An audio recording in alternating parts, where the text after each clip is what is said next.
आकडा पण सांगतो आणि त्यामुळे या ठिकाणी आपण मोठ्या प्रमाणावर काम करतोय। नगर विकास विभागाच्या माध्यमातून अमृत योजनेतून गेल्या 3 वर्षामध्ये भाई 27,000 कोटीचा पाणी पुरवठा आणि मलनिस्सारण योजना आम्ही केल्या।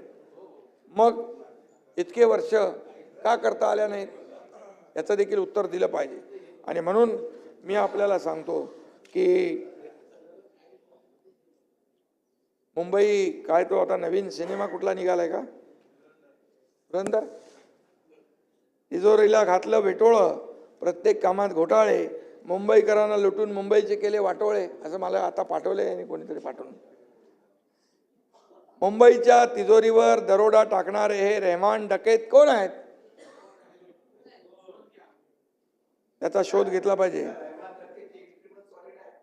हो ना, ते रील बघितली आहे तुम्ही, त्याचा रील बघितला। आणि म्हणून मी आपल्याला सांगतो की मी असं कोणाला वैयक्तिक बोलत नाही, पण मला जेव्हा तुम्ही बोलता तेव्हा मला बोलायला लागतं। आणि म्हणून एवढंच सांगतो की मुंबई को लुटने वाला कौन है वो रहमान डकैत याचा शोध नक्की घेतला पाहिजे।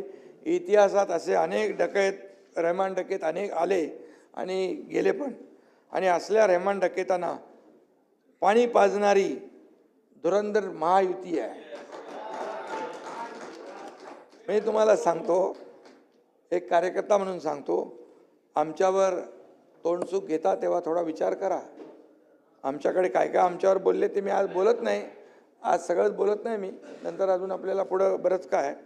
आणि म्हणून मी एवढंच सांगतो की जे महायुती हे ट्रेलर आहे, हे पिक्चर अभी बाकी आहे।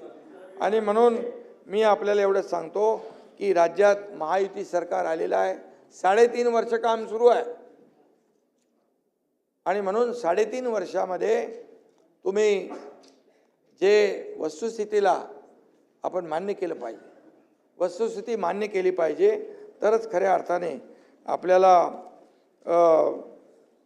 राज्यासाठी सत्ताधारी असो नाहीतर विरोधी पक्ष असू द्या, यामध्ये आपल्याला न्याय देता येईल। आणि म्हणून मी आपल्याला एवढंच सांगतो की जाता जाता हे